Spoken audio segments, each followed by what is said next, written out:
Hi guys, আসসালামু আলাইকুম। Welcome my hobby house blog channel. আমি জ্যোতি। আজকে আরও একটা নতুন ভিডিও নিয়ে তোমাদের কাছে চলে এসেছি। আশা করি এই ভিডিওটা তোমাদের দেখতে খুব ভালো লাগবে। ভিডিওটা পুরো দেখার জন্য অনুরোধ রইল। আজকের ভিডিওটা পুরোপুরি আলাদা। আজকে কোনো রেসিপি নিয়ে তোমাদের কাছে আসিনি। আজকে এসেছি একটু ব্যালকনির গাছগুলোকে একটু রিপোর্টিং করব আর একটু ব্যালকনিটাকে একটু গুছিয়ে নেব। এই গাছগুলো আমি আগে কিনেছিলাম, তোমাদের একটা ভিডিওই দেখিয়েওছিলাম। তা তোমরা তো জানোই, গাছ কিনে আনার পরে কিছুদিন ছায়া জায়গায় রেখে দিতে হয়, তারপরে নতুন টবে এগুলোকে লাগাতে হয়। আমি এখানে নতুন টবে এই গাছগুলো লাগিয়ে দিচ্ছি। আগে যে গাছগুলো লাগিয়েছিলাম ওগুলো তো দেখেওছো, আর এগুলো আজকে লাগাচ্ছি। প্রথমে এই গাছের গোড়াতে যে ছোট গ্রো ব্যাগ ছিল, গ্রো ব্যাগটাকে কেটে নিয়েছি। তারপরে এই গাছের গোড়ায় একটু মাটি ছিল, মাটিটা একটু শক্ত ছিল, মাটিটা একটু হালকা করে ভেঙে নিয়েছি। তারপরে অল্প মাটি ওতে আছে। এবারে আমি টবেতে মাটি দিয়ে দিচ্ছি। মাটি দিয়ে তারপরে এই গাছটাকে বসিয়ে দেব, আর এর গোড়ায় যে মাটিগুলো ছিল সেগুলো উপর দিকে দিয়ে দেব। জানো তো বন্ধুরা, গাছ খালি বসালেই হয় না, গাছ বসালে গাছের পিছনে অনেক খাটতেও হয়। গাছ একটা বাচ্চার মতো, একটা বাচ্চাকে যেমন যত্ন করতে হয়, তাকে খেয়াল রাখতে হয়, তেমন এই গাছকেও অনেক যত্ন করতে হয়, গাছের পিছনে অনেক খেয়ালও রাখতে হয়।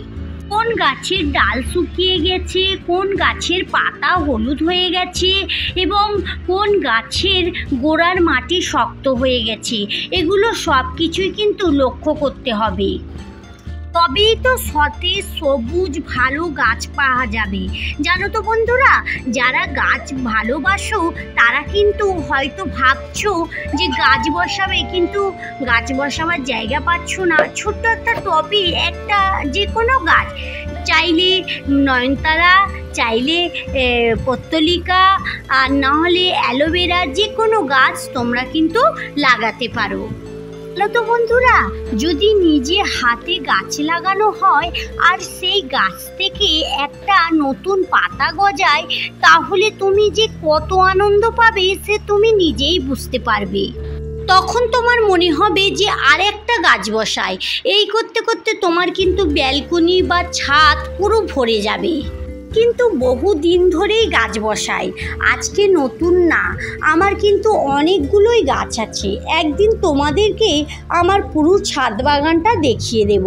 জানো তো বন্ধুরা, যারা আমার ভিডিও দেখো তারা তো নিশ্চয়ই জানবে আমার ছাদেও প্রচুর গাছ আছে, আর এই ব্যালকনিতে আছে, আর আমার ঘরের ভিতরে জানালার পাশেও কিন্তু আমি পানি দিয়ে অনেক কিছুই গাছ রেখে দিয়েছি। এদিকে টেবিলটি আর চন্দ্রমল্লিকা বসানো হয়ে গেছে, আর এখানে একটা এই হাঁড়িটাই বিরিয়ানি এনেছিল, আর এই হাঁড়িটাও আমি ফেলিনি। জানো তো, আমি এরকম অনেক ফেলে দেওয়া জিনিসগুলোকে রেখে দিই, ওইতেই একটা একটা করে গাছ বসিয়ে দিই। আর এগুলো একটু কালার করলে বেশ ভালো লাগে, কিন্তু কালার করার টাইমটা আমি পাচ্ছি না। আর এখন গাছ বসিয়ে দিই, পরে পারলে কালারও করে দেব। এই গাছগুলো আমি আজকে ইনডোর প্ল্যান্ট ছিল, ওগুলোকে কাটিং করেছি আমি। ওটা তোমাদের ভিডিওই দেখাতে পারলাম না, ওটা দেখালে অনেক বড় হয়ে যাবে। তার জন্য এই কাটিংগুলো বেঁচেছিল, এগুলো আবার এই হাঁড়িটাতে একটু বসিয়ে দিচ্ছি। যে সকল বন্ধুরা এই মুহূর্তে আমার ভিডিওটা দেখা শুরু করেছো কিন্তু একটা লাইক দিতে ভুলে গিয়েছো, প্লিজ একটা লাইক দিয়ে দাও। আর যারা আজকে আমার ভিডিও প্রথম দেখছো, আমার ভিডিও কোথাও যদি একটু ভালো লেগে থাকে আমার চ্যানেলটা সাবস্ক্রাইব করে আমার সঙ্গে থাকতে পারো। আর যারা এই কাজটা করে রেখেছো তাদেরকে অসংখ্য ধন্যবাদ। এই টেবিলটিটা এই জানালার পাশে অনেকগুলো গাছ আছে, এই গাছের পাশে এখন রেখে দিয়ে তারপরে ওর জন্য একটা টেবিল করে ওর জায়গা করে দেব।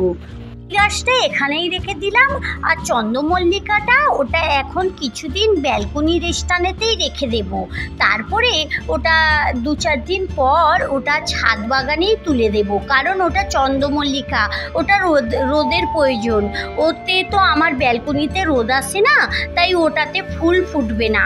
আর জানো তো বন্ধুরা, আমি যে অপরাজিতা গাছটা কিনে এনেছিলাম, ওই গাছটা বসিয়েছিলাম, কিছুদিন ব্যালকনিতে ছিল, আর আমি ছাদে যেই তুলে তুলে দিয়েছি, ছাদে কিন্তু অপরাজিতার দুটো ফুলও ফুটেছে। তোমাদের দেখানো হয়নি, তোমাদের পরে একটা ভিডিওই দেখিয়ে দেব। এখানে আমি আরও যে সকল গাছগুলো আজকে রিপোর্টিং করেছি ওগুলোকেও এখানে রেখে দিলাম। জানো তো বন্ধুরা, আমার অ্যালোভেরা গাছ অনেক আছে। আর এই অ্যালোভেরা গাছগুলো একটার টপের মধ্যে অনেক কটা করে হয়েছে, আর ওগুলো বাড়তেও চায় না, বড়ও হয় না, সরু সরু হয়ে গেছে। তার জন্য আমি এক একটা বোতলকে কেটে এক একটা অ্যালোভেরা গাছ লাগিয়ে দিয়েছি। আর এই তো যেটা করতে হয়, গাছ বসালে অনেক এতে মাটি, কাদা মাটি ঘাঁটতে হয়, আর সেগুলো পরিষ্কারও করতে হয়। আমার এখন গাছ বসানো কমপ্লিট।